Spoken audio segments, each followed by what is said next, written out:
3 weeks ago, Judge Kavanaugh offered the Senate Judiciary Committee the homilies every nominee is bound to recite. A judge must be independent and must interpret the law, not make the law. A judge must interpret statutes as written. A good judge must be an umpire, a neutral and impartial arbiter who favors no litigant or policy. It was a firm recitation of the argument that courts are above the grimy business of partisan politics. Just now, Judge Kavanaugh demonstrated how ludicrous that argument is. By appearing with his wife on Fox News on Monday night to defend himself against accusations of sexual misconduct, Kavanaugh threw himself into what Justice Felix Frankfurter called the political thicket. He is seeking to rally support for his confirmation in the face of polls showing him to be an increasingly unpopular choice. There was nothing subtle about the choice of venue.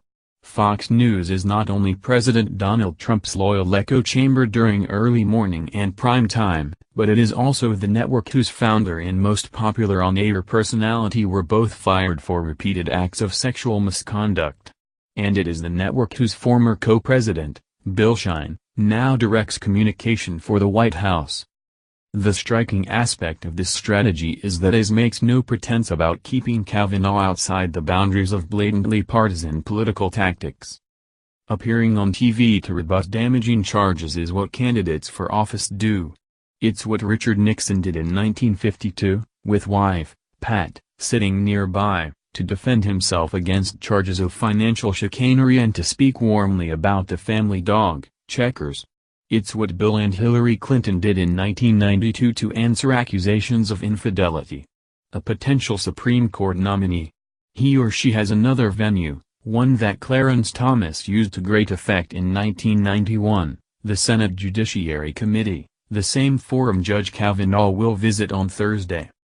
By taking his defense to the news media, Kavanaugh has given an unmistakable acknowledgement that there is no difference between running for office and seeking a lifetime appointment to the federal bench. If there was any doubt about just how far Kavanaugh was prepared to go to achieve his ambition, it was shattered when he shared with Martha MacCallum that I did not have sexual intercourse or anything close to sexual intercourse in high school or for many years thereafter. That statement, by the way, does not refute the allegations of Christine Blasey Ford and Deborah Ramirez.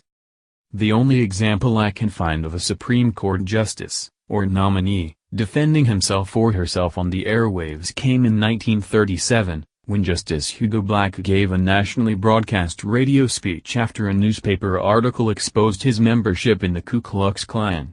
Even that less than convincing speech came a month after his confirmation.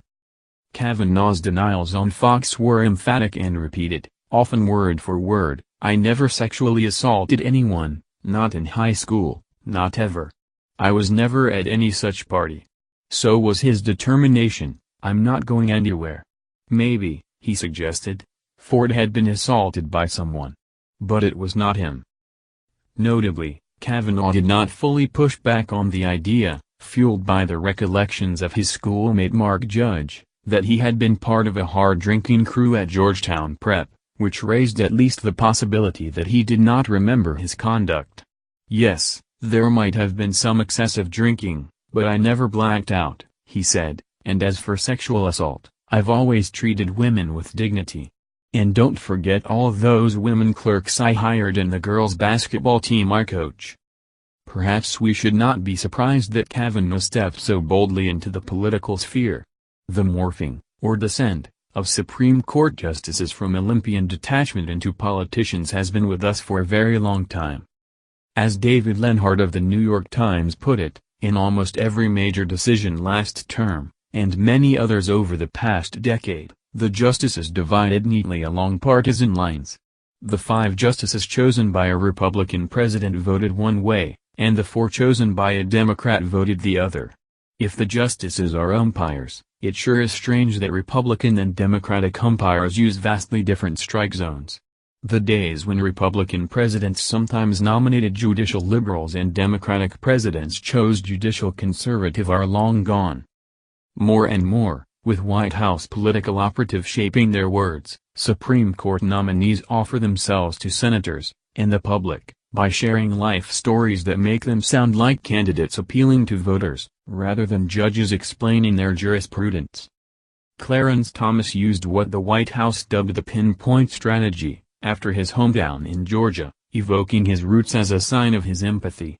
In 1955, my brother and I went to live with my mother in Savannah, Thomas told the Senate Judiciary Committee.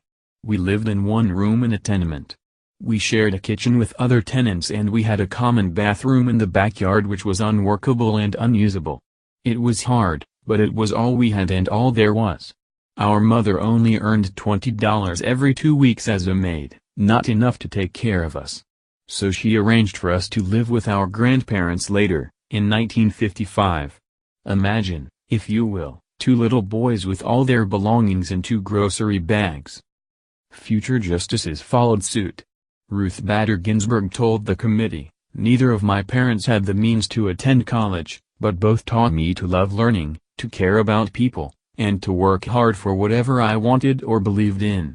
Their parents had the foresight to leave the old country when Jewish ancestry and faith meant exposure to pogroms and denigration of one's human worth. What has become of me could happen only in America. Justice Alito said, "My father was brought to this country as an infant. He lost his mother as a teenager. He grew up in poverty. Although he graduated at the top of his high school class, he had no money for college. And he was set to work in a factory but, at the last minute, a kind person in the Trenton area arranged for him to receive a $50 scholarship, and that was enough in those days for him to pay the tuition at a local college and buy one used suit. And that made the difference between his working in a factory and going to college."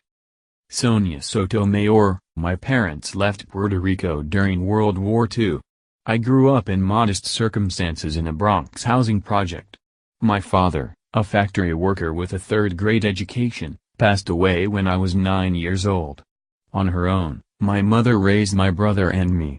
She taught us that the key to success in America is a good education. And she set the example, studying alongside my brother and me at our kitchen table so that she could become a registered nurse."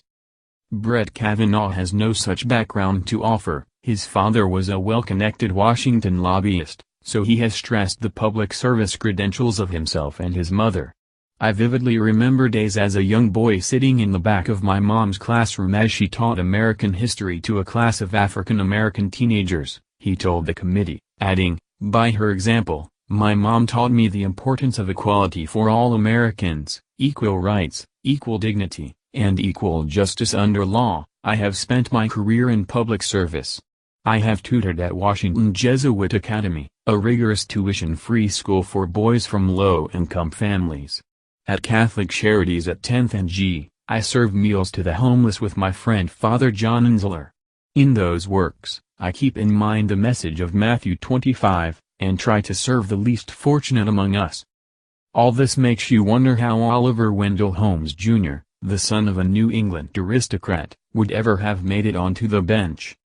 How far this path from the majesty of the courthouse to the fever swamps of politics goes is unclear. Will we see future nominees appear at rallies with the president who nominated them? Will nominees appear personally? Will they approve the message in TV commercials urging their confirmation? Ads urging a justice's confirmation already crowd the cable networks. Nor is it clear whether Kavanaugh's Fox News appearance will materially change the outcome of his confirmation fight. What does seem likely is that the next Supreme Court nominee who solemnly tells the nation that a judge is like an impartial umpire is going to greet it with howls of bipartisan laughter. The political thicket Justice Frankfurter warned about is no longer alien territory to the Supreme Court. It's now become their briar patch.